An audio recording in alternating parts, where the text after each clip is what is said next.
جب میری آنکھ کھلی تو نوید، روہل اور اسد میرے ارد گرد بیٹھے خوف سے کانپ رہے تھے۔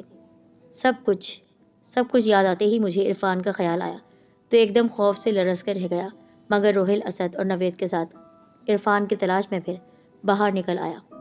ہم باغ میں آ گئے۔ میں عرفان کو آواز دینے لگا۔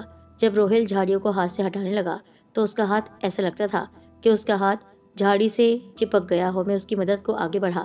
وہ اپنا ہاتھ جھاڑیوں سے نکال نہیں پا رہا تھا۔ مجھے نکالو یہاں سے، وہ خوف سے حلق پھاڑ پھاڑ کر چلانے لگا۔ ہم نے بہت کوشش کی مگر ہاتھ نہیں نکلا۔ ہم سب نے مل کر زور لگایا اور روہل کو وہاں سے کھینچ لیا۔ اس کی کربناک چیخ فضا میں بلند ہوئی اور وہ وہیں گر پڑا۔ جب میں نے اس کی طرف دیکھا تو جان ہی نکل گئی، کیونکہ اب اس کا ایک بازو غائب تھا۔ ہم نے وہاں سے بھاگ جانے میں عافیت جانی اور پورا زور لگا کر بھاگے۔ تبھی نوید زور سے زمین پر گرا اور گھسیٹنے لگا، جیسے کوئی اس کے پاؤں پکڑ کر اسے گھسیٹ کر لے جا رہا ہو۔ میں اپنے 2 دوستوں کو کھو چکا تھا، اسے نہیں کھونا چاہتا تھا، اس لیے میں نے بھاگ کر اسے پکڑ لیا۔ نہیں، میں نوید کو نہیں جانے دوں گا، تم چاہے کچھ بھی کر لو، میں نے روتے ہوئے کہا۔ پھر مجھے ایک عورت کی نسوانی آواز سنائی دی۔ میں نے تمہیں پہلے بھی کہا ہے کہ میری تم سے کوئی دشمنی نہیں ہے۔ ہمارے قبیلے میں کسی بے گناہ کو نہیں مارا جاتا ہے۔ تم میرے راستے سے ہٹ جاؤ، مجھے اپنی دوست کی موت کا بدلہ لینا ہے۔ اگر تم نہیں ہٹے تو مر جاؤ گے۔ پھر اس کے ساتھ ہی اس کی ایک جھلک دکھائی تھی، انتہائی بدنما چہرہ۔ میرے رونگٹے کھڑے ہو گئے اور وہ نوید کو بھی گھسیٹتی ہوئی لے گئی۔ وہ رات میری زندگی کی بھیانک ترین رات تھی۔ میں آج بھی اس کے بارے میں سوچتا ہوں تو رونگٹے کھڑے ہو جاتے ہیں۔ اور ان دونوں کی موت کے بعد نوید بھی مر گیا، میں اور اسد بچ گئے تھے۔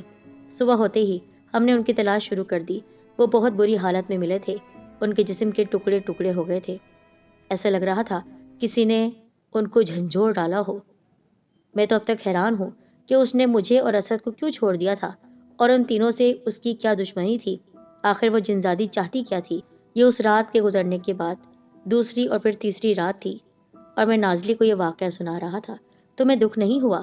اسے یوں دیکھ کر میں نے پوچھا تو وہ سنجیدہ لہجے میں بولی، انسان جو بولتا ہے وہ مجھے یقین نہیں ہے، لیکن میں نے اتنا سنا ہے کہ انسان جو بوتا ہے وہی کاٹتا ہے۔ مجھے کیوں دکھ ہو؟ کیونکہ انہیں ان کے کیے کی سزا ملی۔ اس نے پہلی بار سکون سے بات کی، ورنہ وہ ہمیشہ خاموش ہی رہتی جب سے مجھے ملی تھی، یا بے چینی سے ہوں ہاں میں جواب دیتی۔ تم جانتی ہو ان کا گناہ کیا تھا؟ میں نے حیرانگی سے پوچھا۔ ہاں میں جانتی ہوں۔ آج سے کچھ سال پہلے ایک لڑکی اپنے ماں باپ اور بہن بھائیوں کے ساتھ ہنسی خوشی رہتی تھی۔ ایک دن اچانک تمہارا دوست عرفان گاؤں میں آیا، اس کے ساتھ یہ دونوں بھی تھے، وہ زہر سے بھرے ہوئے لہجے میں بولی۔ میں خاموشی سے سن رہا تھا۔ پھر وہ بڑی ہوتی گئی۔ اس کی ایک ساتھی تھی جو اسے بہت محبت کرتی تھی اور کبھی اس کو اکیلا نہیں چھوڑتی تھی، ہمیشہ اس کے ساتھ سائے کی طرح رہتی تھی۔ محبت کا یہ عالم کہ جب اس لڑکی کو کسی لڑکے سے محبت ہوئی تو اس کی ساتھی نے اس کا ساتھ دیا، اور پھر اس لڑکی کی منگنی اسی لڑکے سے ہو گئی۔ وہ دن اس لڑکی کی زندگی کا بھیانک ترین دن تھا۔ وہ اس دن اچھلتی کودتی باغ میں آ نکلی، اپنی دوست کے ساتھ مزے کر رہی تھی، دونوں بہت خوش تھے، اور یہ بات اس کی سب سے بڑی بھول تھی زندگی کی۔ تمام دوستوں نے اسے باغ میں دیکھ لیا۔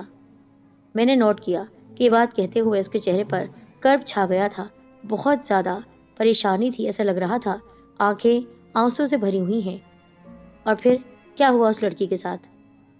اس معصوم لڑکی کو دیکھتے ہی وہ شیطان دوست اس باغ میں گھس گئے، اور تمہارے دوستوں کے دماغ میں درندگی گھس گئی۔ وہ تینوں اس پر بھوکے بھیڑیے کی طرح جھپٹے تھے۔ تمہارے دوستوں نے اس ننھی کلی کو مسل کر رکھ دیا۔ اور اس کی دوست کا کیا ہوا؟ وہ اس کو اس وقت وہاں سے ہٹا دیا گیا تھا۔ لیکن کیسے؟ ایک لڑکی کی عزت لوٹ لی گئی لیکن دوسری بچ گئی۔ ہاں، یہ میں بعد میں بتاؤں گی۔ اس نے گہرا سانس لیا اور اپنے آنسو بے دردی سے صاف کیے۔ میں نے اسے خاموش دیکھا تو اس سے پوچھا، تو اسد کو کیوں چھوڑ دیا اس نے؟ میں نے اس سے پوچھا۔ اس سب میں اسد شامل نہیں تھا، اس لیے وہ بچ گیا۔ وہ اسی سنجیدگی سے بولی، اچھا پھر آگے کیا ہوا؟ میں نے اسے بولنے پر اکسایا۔ ہونا کیا تھا؟ بات تو صاف ہے، جب گھر والوں کو یہ بات پتہ چلی تو قیامت آ گئی۔ گاؤں میں طرح طرح کی باتیں ہونے لگی۔ یہ صدمہ اس کے ماں باپ نہ سہ سکے اور دنیا سے چل بسے۔ اس کے بھائی نے اسے گھر سے نکال دیا۔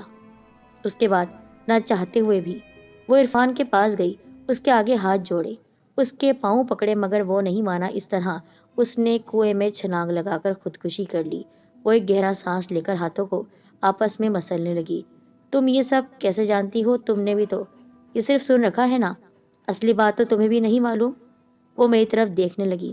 آج تمہیں ایک اور حقیقت بتا دیتی ہوں کہ وہ لڑکی میری دوست تھی۔ دوست؟ یعنی تم وہی جن زادی ہو جس نے میرے دوستوں کو مارا ہے؟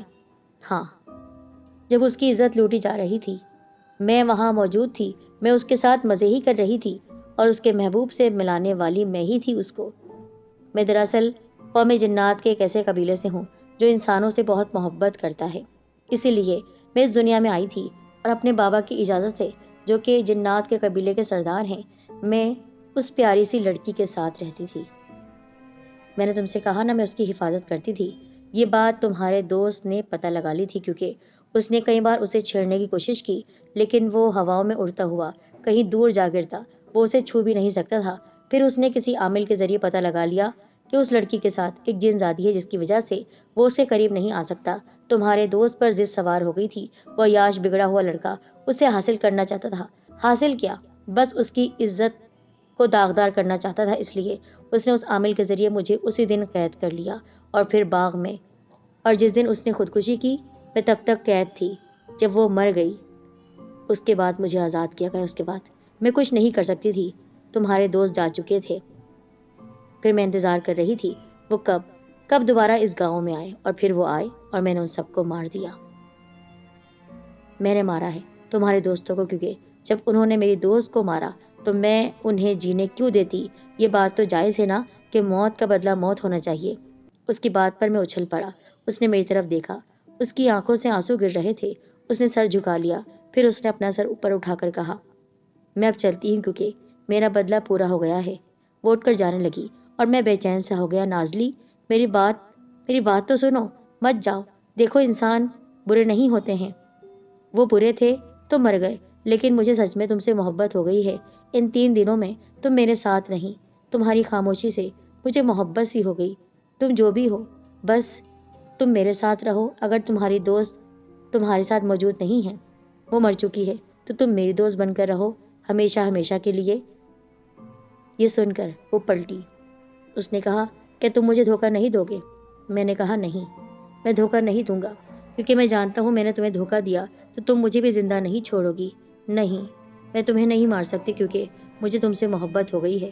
تو پھر رہو نا میرے ساتھ، اس شرط پر کہ تم ہمیشہ ہمیشہ کے لیے میرے ہو جاؤ گے اور میری دنیا میں جاؤ گے۔ کیا چلنا چاہتے ہو میری دنیا میں؟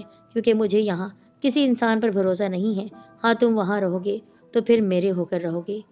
میرے لیے یہ بہت مشکل فیصلہ تھا، لیکن پھر بھی میں اس کی محبت میں اس حد تک گرفتار ہو چکا تھا، اور مجھے اس بات کا دکھ بھی تھا کہ وہ اکیلی ہے، اس کا کوئی بھی نہیں ہے اس دنیا میں۔